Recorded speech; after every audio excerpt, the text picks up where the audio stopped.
première question. Je vais savoir comment le christianisme est venu. Deuxième question. Est-ce que la Bible est la parole de Dieu? Non. La question qu'il pose, Inch'Allah, il veut savoir comment est-ce que le christianisme est apparu. Nous savons que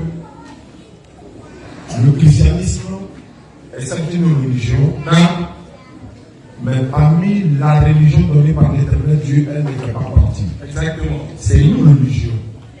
Mais est-ce que c'est une religion qui a été donnée par Dieu lui-même? Non.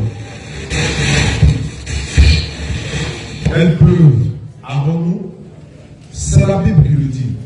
Dans la Bible de Jérusalem, nous avons ici, Actes des Apôtres, chapitre 11, 26, il dit que c'est en Antioche que pour la première fois, les disciples de Jésus ont été appelés chrétiens. C'est là-bas qu'on les a appelés pour la première fois chrétiens. Et ce n'est pas Dieu, ce n'est pas Jésus-Christ, ce n'est pas un ange. La Bible de Jérusalem nous dit non, il y a des païens qui adoraient ce qu'on appelle la starté. Ils ont vu les disciples de Jésus, ils les ont appelés chrétiens. Maintenant, Jésus-Christ lui-même n'a jamais enseigné de gens qui est le christianisme. Parce que lui-même n'était pas un chrétien. Il n'a jamais entendu le mot chrétien. Et c'est pour ça que nous appelons beaucoup, en tout cas toutes ces personnes-là, de venir à la religion de Jésus. À la religion de Jésus-Christ, qui était la soumission à la volonté de l'éternel Dieu.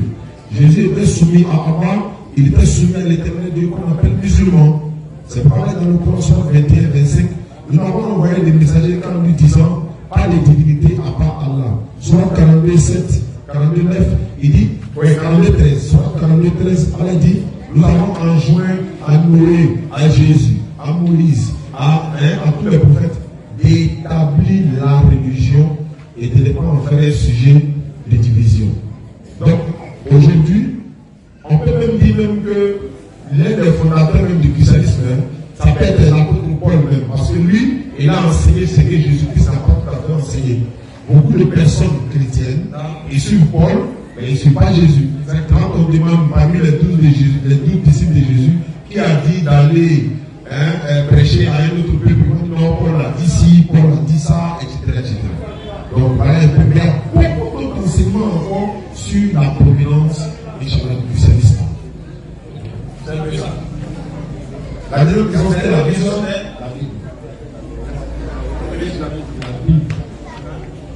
La Bible, est-ce que la Bible est la parole de Dieu? Ok. Pour la deuxième question, alhamdoulilah, comme tu sais, il y a des questions qu'il faut répondre avec beaucoup de sagesse. Vu que c'est le livre de foi de beaucoup de personnes,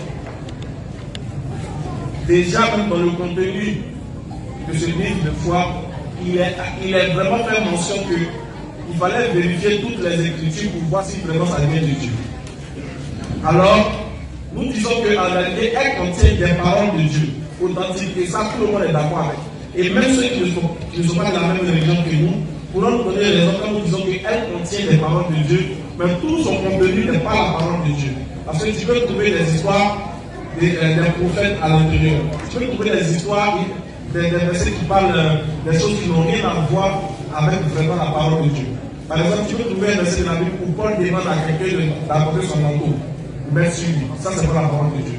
Donc, tu vois qu'il y a des parties qui racontent des histoires qui n'ont rien à voir avec la révélation elle-même.